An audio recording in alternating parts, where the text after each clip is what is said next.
None of today's Wardens could tell you exactly when it began. When they first met, there was no secret handshake, no oath, no old master pulling them aside. And yet, each of them knows the same strange feeling, that they've always been part of something, long before they ever realized it. What binds them is not a doctrine, but a rhythm, an instinct that lives in the body, like tides. On the surface, they're just regular guys, project managers, offshore workers, security guards, engineers, IT specialists, firefighters, coastal folk. They go to work, hang out with friends, live ordinary lives. But every one of them has experienced moments where they did something no one asked of them. They stepped in just as something was about to fall apart.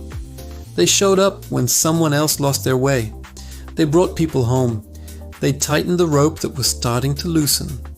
For a long time, they just thought it was their personality. What's odd is how often they recognize each other. They meet in harbors, on oil rigs, at concerts, in climbing gyms, in break rooms, in small apartments with plastic bags on the doorknob. They feel it as a faint pressure in the chest, a resonance, like someone else breathing in sync. No one speaks of it first, but once the conversation flows, the same phrases appear. Things were slipping, so I just had to tighten it up. Or, he was lost, someone had to get him home. The words are random. The pattern is not. There's a name for them, often used half-jokingly, Wardens. The name lives in closed message threads, in quiet meetings at seaside cafes, in garages, student flats, and break rooms. It's never said out loud in public, not because it's secret, but because it feels like something that can't withstand too much light, like a thread that frays if pulled too hard. The Wardens have no formal leader, but they have places, local anchors that always seem to draw them back. A weathered dock in Ålesund, where old ropes hang like useless ornaments. A warehouse in Stavanger, with knot symbols scratched into the concrete.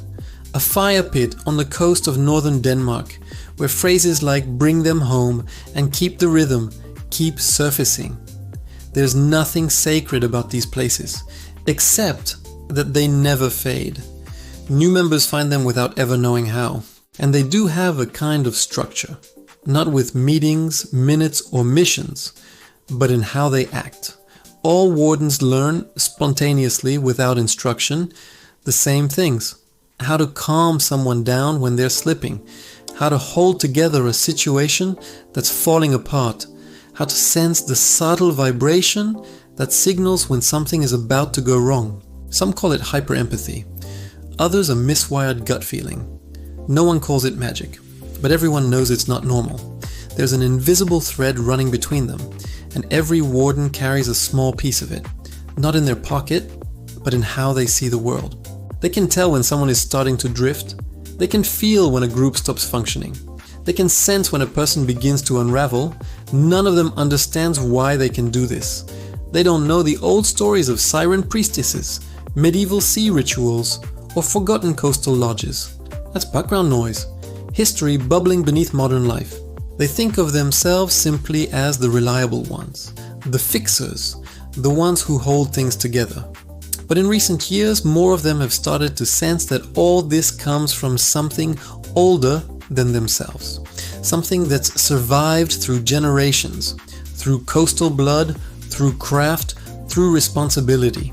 Wardens in 2026 are not mystics. They're not guardians in any heroic sense. They're just men with an unexplainable drive to take care of the threads in other people's lives. But the thread they follow is tightening again. They feel it. A low, almost imperceptible hum in their chests, like a wave building just beyond the horizon.